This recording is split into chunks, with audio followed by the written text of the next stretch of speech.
وہ ये है कि हम सारे के सारे इस वक्त हैकेबल कम्युनिटी बन चुके हैं। ये जो हमारे हाथ में डिवाइस है ना, ये हमें लगता है कि शायद हमारे फायदे के लिए इजाद की गई है, और हमें ये लगता है कि ये फेसबुक है, ये मेरी सहूलत के लिए है, और व्हाट्सएप मेरी सहूलत के लिए है, और इंस्टाग्राम मेरी सहूलत के लिए है। लेकिन ये ऐसा नहीं है।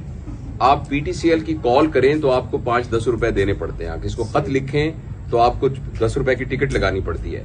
हमारे ज़हन में ये सवाल आना चाहिए कि व्हाट्सएप मुफ्त क्यों है? मैं अपनी बहन से डबलिन में बात करता हूँ, 1-1 घंटे वीडियो बात करता हूँ, मुझे पैसे क्यों नहीं मुझसे ले रहे? अच्छा, जिसने ये बनाया है वो उस पर अरबों डॉलर खर्च कर रहे हैं। इलॉन मस्क ने ये 42 बिलियन डॉलर की एक चीज खरीदी है, और वो चीज इस ऐनक जितनी भी नहीं है। उस चीज का नाम है ट्विटर, और ट्विटर से एक पैसा भी कोई नहीं कमा रहा। तो उसने 42 बिलियन डॉलर इतने बड़े बिजनेसमैन ने क्यों खर्च किए हैं? वो इसलिए कि जो हमारे हाथ में चीज दी गई है, इसके जरिए मुझे और आपको हैक किया जा रहा है। पहले हमें ये कहा जाता था कि हम हैकेबल एनिमल हैं, स्पीशी हैं, हम हैक हो चुके हैं। अगर आपको मेरी बात का यकीन नहीं आ रहा तो आप अपना अपना मोबाइल निकालिए और फेसबुक खोलिए, हम सबकी स्क्रीन डिफरेंट होगी।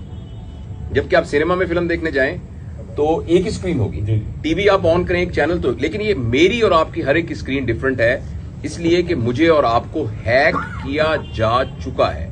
ये फिक्शन नहीं है। जिस वक्त हम यहां एक सेल्फी खींच के बताएंगे, और वो सेल्फी एक जिक्सा पजल का एक छोटा सा बिट है, जो कि मेरा और आपका प्रोफाइल ऑलरेडी उनके पास मौजूद है। इसलिए कि एक जमाने में जब जमीन जिसके पास ज्यादा, सॉरी मैं ज्यादा लंबी बात तो नहीं सर, मैं आपको खुद इंटरप्ट करूंगा कि जिसके पास जमीन ज्यादा होती थी उसके पास पावर ज्यादा थी, तो लोग मुल्कों पे कब्जा कर लेते थे। फिर ये पता लगा कि मशीनें अगर ज्यादा हो जाएंगी तो उस पे वो ताकतवर होगा। अब जिसके पास डाटा ज्यादा है वो ताकतवर है। ये बात मैंने इसलिए आपको बताई कि इस वक्त बहुत फजूल डाटा इसके ऊपर आ रहा है, और उस डाटा के जरिए हमारे दिमाग को प्लूट किया जा रहा है, खास तौर पर हमारी यूथ के। तो मैं इसकी तफसील में जाने की बजाय सिर्फ मैंने इशारतन अर्ज किया है, हमारे लिए इसके ऊपर जो ये काम कह रहे हैं, वीलॉग बनाना या जो हम अच्छी बात सोच रहे हैं उसको बयान करना, इसलिए बहुत जरूरी है कि हम उस गलत डाटा को कम से कम कुछ ना कुछ कम्बैट कर सके।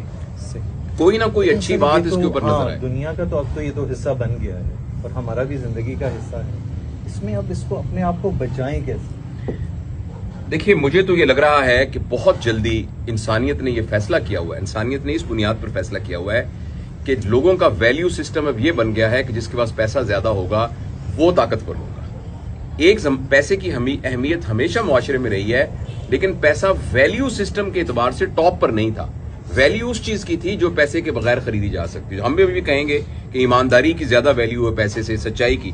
लेकिन दुनिया में कुछ लोगों ने ये ठान लिया है कि उन्होंने पूरी दुनिया के सरमाए को इकट्ठा करना है, और वो लोग इकट्ठे भी हो चुके हैं, और वो इस चक्कर में इस दुनिया को यहां से नीस्तो नाबूद करने पर तुले हुए हैं। ये जो कुछ मेटावर्स हो रहा है और जिस तरीके से डाटा कंट्रोल हो रहा है, कुछ अरसे के बाद मुल्कों की हुकूमत नहीं होगी बल्कि ऑर्गेनाइजेशंस की हुकूमत होगी। अभी भी गूगल का बजट जो है वो बहुत सारे मुल्कों से ज्यादा है। तो इसमें मैं आपके सवाल का जवाब देता हूं। तेज बारिश हो रही है, आप क्या बताइए इस बारिश से कैसे बचें? मुझे जाना तो है NIC में, तो आप बारिश को नहीं रोक सकते। हाँ, खुद रेनकोट पहन सकते हैं और छतरी रख सकते हैं। तो मेरी सजेशन ये होगी कि इस मोबाइल के स्क्रीन के यूज को अपने बच्चों के लिए और अपने लिए जितना लिमिट कर सकते हैं उसको लिमिट कीजिए। इसको सिर्फ इंफॉर्मेशन और कम्युनिकेशन के लिए यूज कीजिए, एंटरटेनमेंट के लिए बिल्कुल मत यूज कीजिए, वरना अगले 10 साल में ऐसी नस्ल आ रही है और वेस्ट में आनी शुरू हो गई है कि जिन बच्चों को सुसाइडल टेंडेंसीज होंगी, चाइल्डहुड डिप्रेशन होगी, एबनॉर्मल सेक्सुअल बिहेवियर्स होंगे, सुसाइडल थॉट्स आएंगे। ये इतनी खतरनाक बात है। तो अपने आप को बचाने के लिए जितना नेचर से अटैच हो सकते हैं, कनेक्शंस की देख, हम जो सारे बैठे हुए हैं ना, ये हमारे कनेक्शंस नहीं है, ये हमारे रिलेशंस हैं। लेकिन मेरे 10,000 फॉलोअर हैं अगर, तो ये मेरा कनेक्शन है। बच्चों को रिलेशंस पर लेके आइए, बच्चों को तफरी गाहों में लेके जाइए, बच्चों को साइबर बर्ड से दूर कीजिए, बच्चों को फिजिकल टाइम दीजिए। ये इससे बचने का तरीका है, अदरवाइज ये एक तूफान है जो आके तबाह कर देगा। सर, आप एक